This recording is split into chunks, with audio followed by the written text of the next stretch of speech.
Sénégal, Ghana, Afrique du Sud et le Togo, ce sont les 4 sujets que nous abordons ce soir autour du plateau. Thierry Afanoukou de Gapola.net. Bonsoir Thierry. Bonsoir Samuel et bonsoir à toutes et à tous. Credo Tété, le médium. Bonsoir Credo. Bonsoir Samuel et bonsoir à tous ceux qui nous suivent. Et Adam Adjrono, Vision d'Afrique. Bonsoir. Bonsoir. Le Sénégal devrait durcir son régime de visa à l'entrée sur son territoire d'ici à la fin de l'année. C'est ce qu'a dit son ministre de l'Intérieur, Aline Ngouil Ndiaye. Pour des raisons de sécurité, nous avons besoin de savoir qui vient, qui rentre, a dit le ministre sur la radio RFM. Le dossier est très avancé. Nous pensons pouvoir le mettre en œuvre au plus tard cette fin d'année. Est-ce que, Thierry, vous avez compris ce parallèle entre introduction de visa et sécurité? Oui, vous savez que la sous-région est exposée au terrorisme.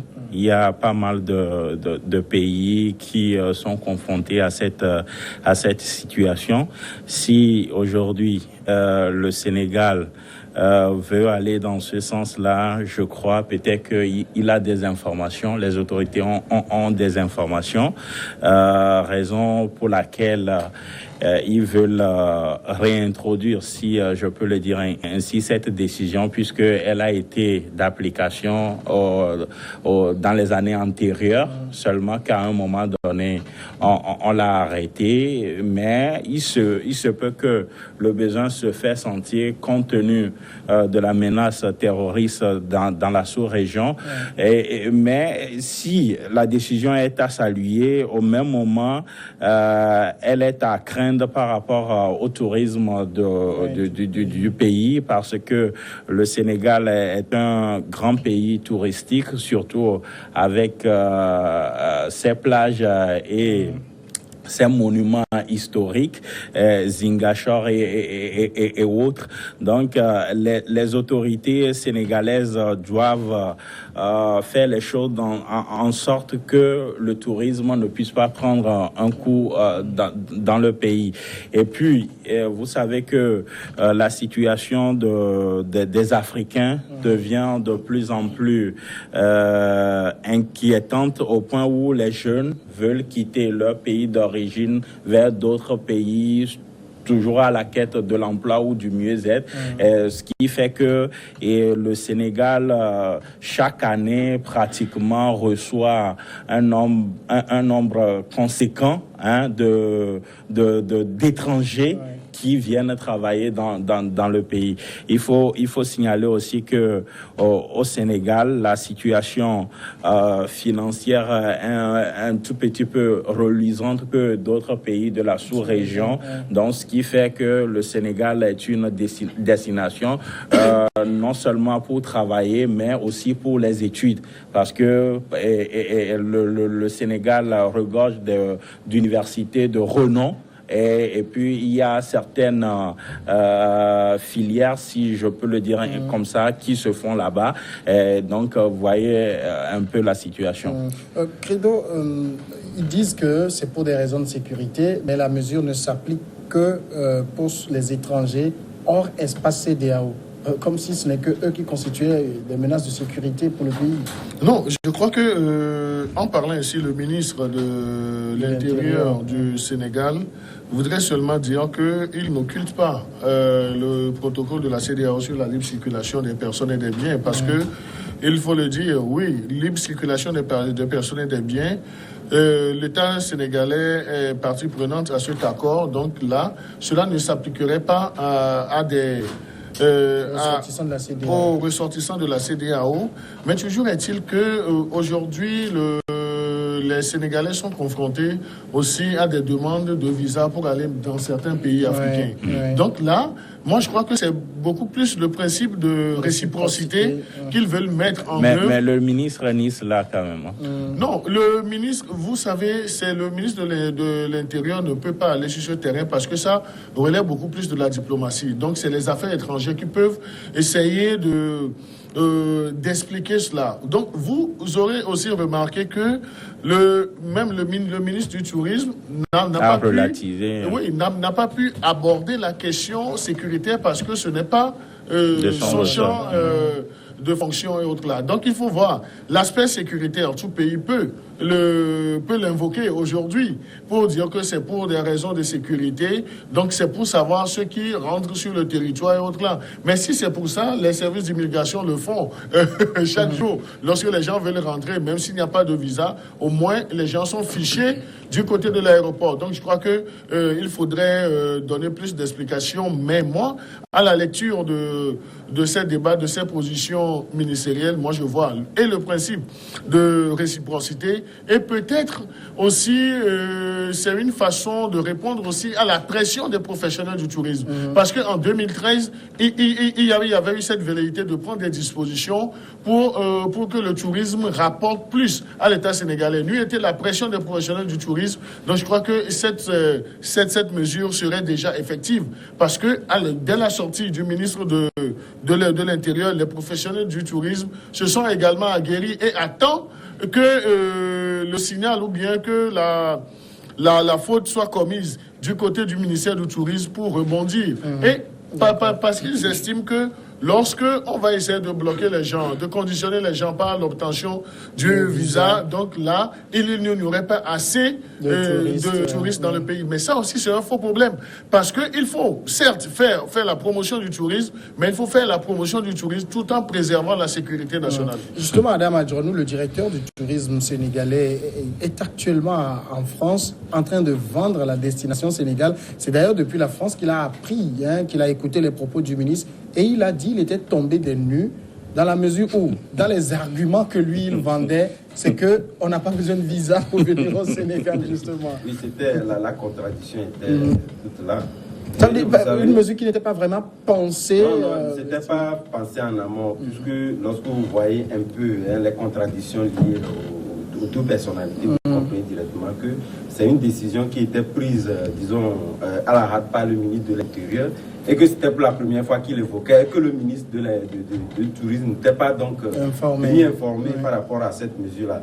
Même moi, ce qui m'inquiète aujourd'hui, je pense que lorsque vous prenez un peu les subdivisions de l'Afrique en termes de régions, la CEDEAO est ce modèle-là que beaucoup de régions d'intégration. Mais aujourd'hui, c'est vrai que cette question de sécurité fait que la plupart des pays peuvent évoquer des questions liées à la sécurité et puis évoquer d'autres aspects de la question. La preuve est que ce qui se passe aujourd'hui au Nigeria est un exemple palpable. Mais au-delà de tout, le Sénégal, en ce qui concerne ce pays-là, est tellement regardant, que ce soit bien au niveau de ses enseignants supérieurs, que aussi bien de sa population, parce que ce que rapportent les populations, ce qu'ils vivent au-delà des frontières, parce que la diaspora sénégalaise est très organisée, et que les autorités suivent de très près ce que subissent donc les populations de ce pays-là à l'international. Donc c'est par rapport à cela, voilà pourquoi je rejoins d'une manière ou d'une autre, qui le disait tout à l'heure, parce que c'est une pression de réciprocité qui font qu'aujourd'hui, ils essaient un peu, donc, en réponse à ce que subissent donc les Sénégalais à l'international, au-delà de la région CEDEAO, donc de pouvoir donc reporter encore ces mêmes mesures-là au niveau du Sénégal, donc en termes de réciprocité. Moi, je pense que c'est une bonne chose, parce que c'est pas parce que on va se laisser voir comme des pays, surtout la région centrale, l'Afrique centrale, lorsque vous voyez ce pays-là, disons, rentrer dans les pays de l'Afrique centrale est toujours difficile, parce que c'était des pays qui avaient des pétroles, où la plupart des pays de nos populations vont là-bas pour chercher. Donc je pense que au vu de cela, il faudrait quand même que, parce que eux aussi, parce que lorsque nous invoquons aussi récemment la question de l'Afrique du Sud, où il y avait une grande diaspora, ça n'a pas empêché quand même de retrouver dans notre pays ces populations-là. Donc il faudrait quand même que c'est ces mesures qui prennent quand même, que nous pouvions quand même aussi les prendre à leur rencontre, pour qu'ils sachent qu'il faudrait quand même qu'on ait une mesure collégiale entre les pays, parce que chacun a besoin quand même de... Oui, Credo. Oui, non, je voudrais juste ajouter un point lorsque nous parlions de ce principe de réciprocité. Et donc aujourd'hui, vous savez, les Sénégalais ou bien certains pays de l'Union européenne et des États-Unis viennent au Sénégal sans visa. Alors que si les Sénégalais doivent sortir pour aller dans l'espace Schengen, c'est conditionné par la soumission d'un dossier qui peut être un refus au finish ou bien l'obtention du visa. Donc, oui, donc il y a ça aussi qu'on ne doit pas perdre de vue. Est-ce que ce n'est pas une disons, réponse des autorités, un signal des autorités sénégalaises envers ces puissances étrangères pour leur dire non, vous avez l'opportunité de venir chez nous, donc vous ne devez pas empêcher les nôtres également de vaquer à leurs occupations s'ils veulent aller dans ce pays-là. Parce que c'est là où moi je vois beaucoup plus de problèmes, parce que il ne faut pas dire seulement que ça va s'appliquer en Afrique. C'est vrai, l'espace CEDEAO est déjà exempté.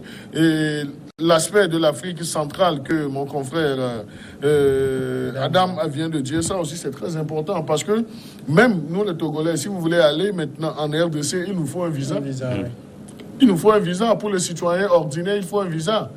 Donc, sauf si vous êtes détenteur d'un passeport de service ou d'un passeport diplomatique. Donc, c'est dire que ces deux catégories de passeports ne constituent pas la base même de la population. S'il faut prendre des décisions, s'il faut prendre des initiatives, il faudrait considérer ceux qui ont, dans le cas d'espèces togolais, ceux qui ont le passeport vert. Et c'est le citoyen lambda. Donc, c'est en ce sens que moi, je vois et je fais également une lecture de la décision à venir des autorités sénégalaises pour envoyer des signaux aux puissances européennes et américaines pour dire non, nous ne sommes pas si idiots lorsque nous vous laissons venir dans nos pays, et que après, en amont, vous envoyez également des choses qui n'encouragent pas. Oui, je suis d'accord pour la réciprocité, mais seulement dans ce cas précis, il faut penser aux entreprises touristiques, parce qu'il y a une véritable entreprise touristique au Sénégal et beaucoup en dépendent. Donc, il ne faut pas vouloir coûte que coûte appliquer œil pour œil, dent pour dent et pénaliser ses propres populations, parce que le Sénégal, c'est un pays qui dépend, ou du moins tourné beaucoup plus vers l'extérieur.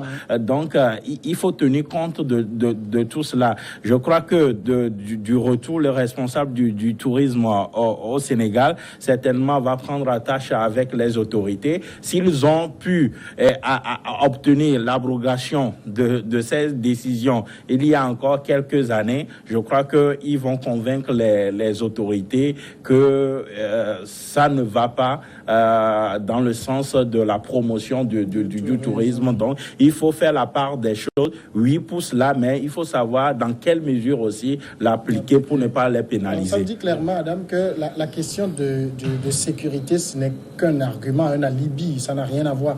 Parce que si on parle de sécurité, écoutez, le terroriste, ce n'est pas forcément dans un avion qu'il va venir. Nos frontières sont poreuses, on le sait. Il y a ça, mais on ne Je vais suggérer quand même que vous attendiez un moment. On va sonner la première pause et on revient pour continuer.